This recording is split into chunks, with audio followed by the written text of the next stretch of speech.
So this is Vimy Ridge. And we're out in the middle of the battlefield, looking down the line between the German lines to our right and the British lines to our left, where there were those big tunnels we just walked through. Yeah. And in front, directly in front of us, is a big crater in the ground where they'd mined underground and let off a load of explosives. And I guess this mine would have been really to change the landscape, because they had three different types of mine. There were ones which changed the landscape, which they could, they could blow up and then reinforce with troops to act as a defensive position around the lip of the crater. They had ones which they'd have blown off underneath the German positions, which were destructive to attack and destroy the German positions. And then they had other craters. They had other mines which they'd have used for. I can't remember the reason for them now, Karen. But this one down here, that would have been to change the landscape. To like change the landscape. It would have blown up the defensive trenches on the German front line. It would also enable the British to crawl up the defensive position themselves. Let's go back down into those trenches right now and talk. German trenches. We'll make up the way. All right. Got to see both sides, I guess, huh? Is that an old shell? There's big holes all over the place along here. There is, yeah. There's a big crater to our right. Yeah. So they probably tunnelled under and the shells. No, he said shells only managed to burrow into the earth 6 metres. Wow, this one's pretty deep. That would have been a landscape changing one. Yeah, that's right. Probably. Yeah. Or it might have been one that they used. Also, it would have. Remember what you were saying the other day, where it would toss loads of earth up into the air as well. So if you imagine a German soldier sitting over there and this blew up, it would have made your eyes water, wouldn't it? Exactly. Well, the Germans must have been doing the same. They were doing exactly the same thing, yeah. So let's go over. This is where the Germans would have been, right here. See, there's a German tunnel, French. They've got Down inside here. Machine guns. Yeah. We're going to go down there right now. So, bearing in mind that this isn't the original stone, this would have been sandbags, and then all of this would have been duckboard. It's pretty stable now, but it would have been knee deep in mud. Yeah, it would have been deeper than this, yeah. And then this one, gosh, imagine getting up in here, and then that's where the Germans would have been firing up to the British through there. Yeah. Oh yeah. And it'd probably been a little bit deeper than this, but one side. Oh, I know. I guess you'd have had to take some of it off. One side is higher than here, yeah. You also let me take a photo of this.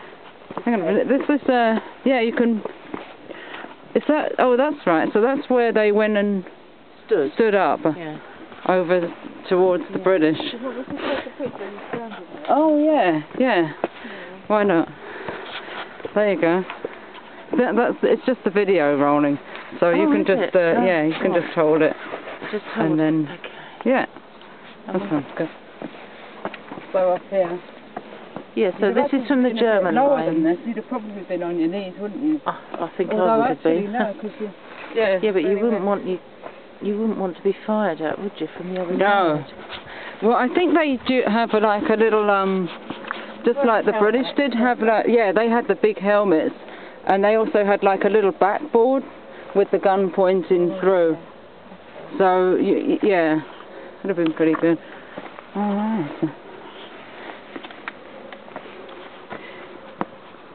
So yeah, it's pretty relatively clean now with all the stuff, but it gives you some idea. And also mentioning the zigzag patterns. Yeah. That's important strategy as well. Defense strategy. Defense, right. Bullets can't go around corners. They could stay off, wouldn't they? Yeah. It's weird. Oh yeah, this is wouldn't that be this the fire step that Steve was talking about right here? That was it the fire step where you could get out in a hurry if you needed to? Oh, is that what it is? I thought it was a seat. they probably could have used it as a seat as well, and had their flask of tea and whatnot. Cream scones, bit of rum. Actually, it'd be the rum you need, I would think, right? and lots of it. Yeah. These were all connected to the tunnels as well, which went quite deep under the ground. They used the tunnels for communication, and also. Wanted to come out of the same tunnel entrance. No. I suppose they're way back though. The tunnels are far enough back. Yeah. But also they used the tunnels to get underneath the German defence as well, so they could plant mines. Oops. Like they say, watch your footing. Yeah. That's what they employed a lot of the miners for, wasn't it? But you can imagine, you know, almost 100 years ago, cold, damp, soaking wet. Yeah.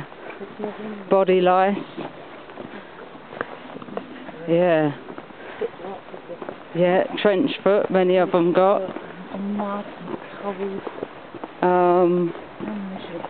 Yeah, rats. No. Rats and being frightened most of the time.